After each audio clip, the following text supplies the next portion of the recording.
Hey everyone, welcome back to another episode of the Speech Space Podcast, which is a podcast full of tips and resources for SLPs. I am your host, Jessica Cassidy, and this is episode 109.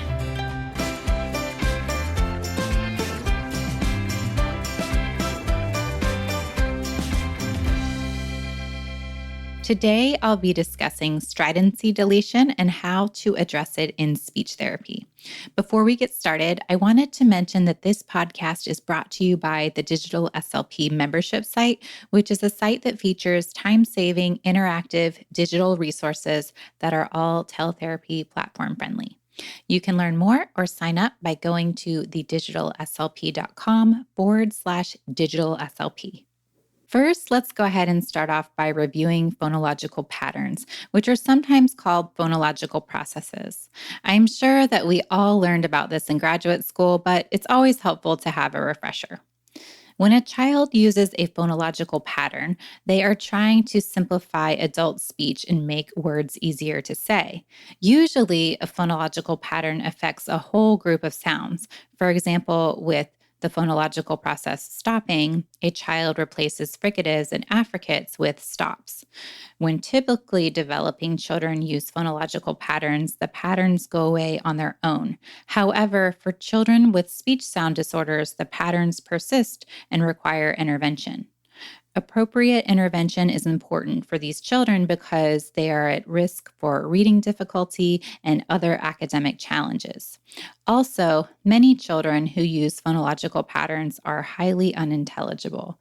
And that brings us to stridency deletion. Stridency deletion is one of the phonological patterns that is often seen in highly unintelligible children.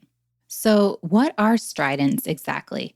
They are sounds that are noisy and have a hissing quality to them. The noisiness comes from airflow hitting the teeth and other articulators. Generally, when we talk about stridents, we are referring to 8 different sounds.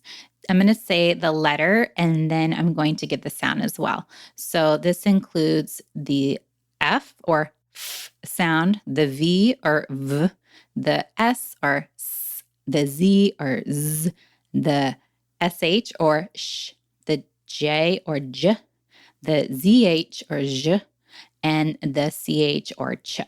So even if a child is only using this one phonological pattern, 8 different sounds are affected, which is very significant. When a child uses stridency deletion, they either replace strident sounds with non-strident sounds or omit the strident sounds altogether. You can see how stridency deletion might have a huge effect on a student's intelligibility, especially if they are using omissions. Let's look at the word fish, for example. This word begins and ends with stridents. So if a student is omitting strident sounds, then the word fish would essentially be reduced to a single vowel. Errors like this would definitely impact intelligibility in a big way. Or even if the child is using substitutions instead of omissions, fish might become something like pit, which still could cause some major confusion. Children also might use a mix of substitutions or omissions, so they might also exhibit phoneme collapse, which is when they use one single sound for multiple strident sounds. We'll talk more about this later in the episode. The bottom line is that with stridency deletion, children are not producing any of the strident sounds. So what do we do about it? Let's assume that we've already done an assessment to identify which phonological patterns the student is using and how often they are using them. Let's say that we know that our student is exhibiting stridency deletion and a few other patterns, and they are about 15% intelligible. First, let's talk about what we don't want to do because this is really important. When we're working with a student whose speech sound disorder involves low intelligibility and multiple phonological patterns, we should never use Van Riper's traditional articulation approach where we address one sound at a time, moving from isolation to words and so on. The first reason why is that it would take a really long time to address all of the errors one by one, and this student can't wait that long to become more intelligible. The second reason why is that we need to implement a treatment option that addresses the child's overall phonological system. Now that we know what not to do, let's talk about 4 evidence-based treatment approaches for stridency deletion and other phonological patterns. Each one of these could be its own podcast episode, really. So I'm just going to do quick summaries, and the show notes will have links and resources for learning more. The first approach is multiple oppositions. This is most effective for children who are exhibiting phoneme collapse, which we talked about earlier in the episode. So if you have a student who is using the sound, the H, for every single strident sound, multiple oppositions is probably a good choice. With multiple oppositions, you would choose 1 to 4 target sounds to pair with the substitute sound. Selecting appropriate target sounds is really important. You're trying to choose a group of sounds that represent as much of the error pattern as possible in terms of place, manner, and voicing. So we would want a mix of words with sounds that are voiced, voiceless, anterior, posterior, affricates, fricatives, etc. And we would pair them all with words that have the substitute phoneme. The actual therapy involves starting with drills using the word pairs and then moves into more naturalistic play. Our next option is the maximal opposition approach. This is one to consider when a student is missing a lot of sounds but isn't exhibiting phoneme collapse. Sound selection is incredibly important with this one too.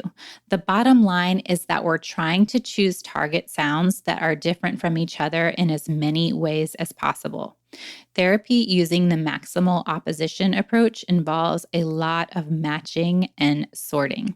Just a quick side note, if you're interested in trying multiple oppositions or maximal opposition, but feeling overwhelmed when it comes to choosing targets, one amazing resource is SCIP app or Skip app for the iPad. It chooses the best targets for you. It has digital picture cards and even tracks data. It is $59.99 at the time of this podcast recording, but if you have a lot of children with severe speech sound disorders on your caseload, then it might be a great investment. Up next for treatment approaches is the cycles approach. This one is great for students with low intelligibility who are using multiple phonological patterns. With the cycles approach, we target every relevant phonological pattern in a given cycle, which can take between 5 and 16 weeks, and we teach phonemes in order to target the patterns. When one cycle is finished, we start again and recycle our goals, but increase the complexity of our target sounds. The cycles approach includes a listening component and encourages student involvement and self-monitoring. The final treatment option that we're talking about today is the complexity approach. This is such an interesting one because not a lot of SLPs use it, but it has a quickly growing body of research behind it. One way to summarize the complexity approach is to say that it's almost the opposite of the traditional articulation approach. With the complexity approach, we start with later developing sounds, sounds that the student is not using, sounds that the student is not stimulable for, and sounds with more linguistic complexity. We also have multiple target sounds at once and often start with clusters rather than singletons. Basically, we are doing all the hard stuff first with the goal of quickly introducing global change in the child's phonological system.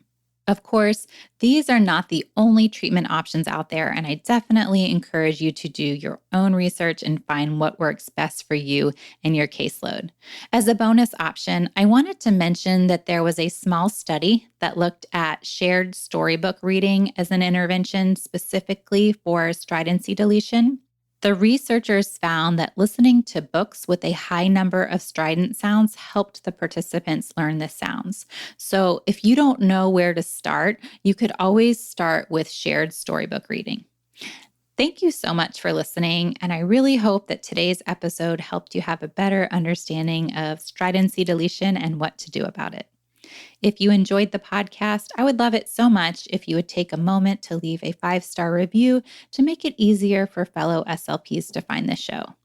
We release new episodes twice a month on the first and third Tuesdays. Also, please don't forget to check out thedigitalslp.com/digitalslp if you are interested in exploring the membership and other resources. Thanks again for listening.